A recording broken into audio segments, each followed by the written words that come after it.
Pemerintah telah melonggarkan pemberlakuan pembatasan kegiatan masyarakat atau PPKM di beberapa daerah termasuk Jawa Bali.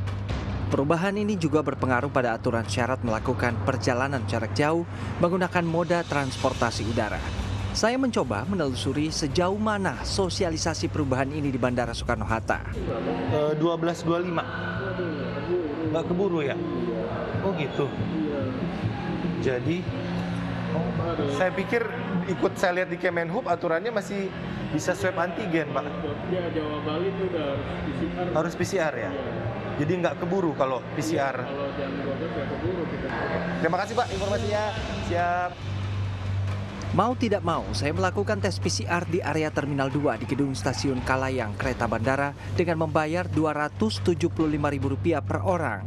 Saya baru tahu ternyata ada perubahan aturan ataupun juga syarat penerbangan. Harusnya yang saya baca dari halaman cnnindonesia.com itu pemerintah lewat Menko PMK Pak Muhadjir Effendi menginfokan bahwa per 1 November 2021 maksud saya syarat penerbangan itu sudah tidak lagi memberlakukan tes PCR, tetapi pada kenyataannya petugas yang melakukan tes COVID mereka bilang bahwa untuk penerbangan ke Solo ataupun juga Jogja itu masih tetap memberlakukan tes PCR, sehingga mau tidak mau kita harus tes PCR dengan konsekuensi harus mengundur jadwal penerbangan. Jadi saya dari harusnya rencana terbang jam 12.25 mau tidak mau sore ini baru mau terbang 16.45, 5 jam menunggu di bandara hanya untuk mendapatkan surat keterangan negatif PCR. Setelah menerima hasil tes PCR, saya bergegas untuk segera melakukan validasi hasil tes dan status layak melakukan perjalanan pada mesin yang berada di bagian dalam Terminal 2D sebelum melakukan proses check-in. Hasil PCR saya sudah langsung terdata pada aplikasi Peduli Lindungi dan saya dinyatakan layak terbang. Jumlah penumpang di ruang tunggu lumayan banyak dan sudah tidak lagi diatur untuk menjaga jarak. Pengaturan tempat duduk di dalam kabin pesawat juga sudah kembali seperti kondisi sebelum pandemi. Tetapi semua diharuskan memakai masker dan tidak boleh makan dan minum di dalam pesawat. Ya, saya sudah di Jogja setelah mendarat di Bandara Yogyakarta International Airport di Kulon Progo. Saya mau coba menjajal naik kereta ke Solo ya dari stasiun Tugu Jogja.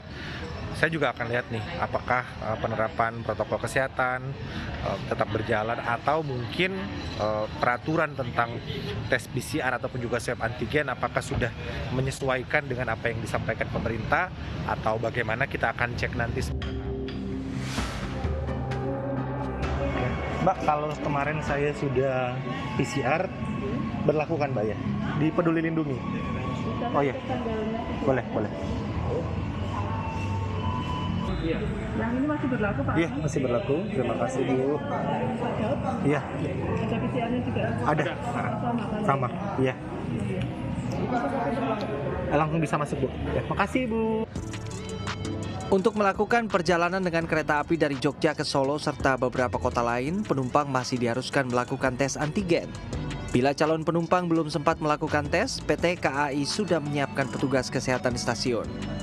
Serupa dengan pesawat, tempat duduk di bagian dalam kereta juga sudah tidak lagi diatur berjarak, meski penumpang yang ada tidak banyak.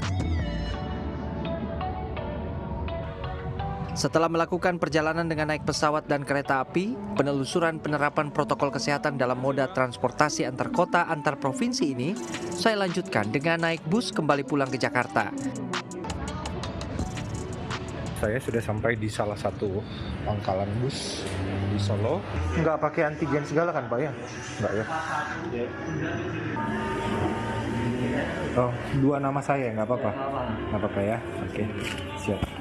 Terima kasih Bapak. Ya.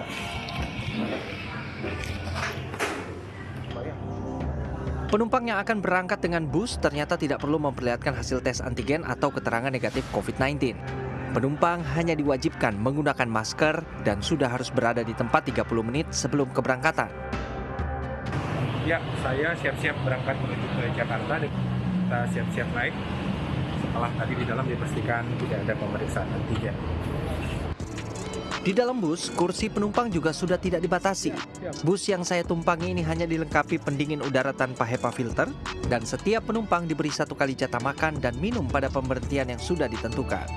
Kondisi ini tentunya harus menjadi perhatian bersama, karena jelas terdapat perbedaan yang signifikan ketika harus berangkat dengan menggunakan pesawat atau kereta api jarak jauh. Arman Helmi, Daud Thompson, Solo, Jawa Tengah.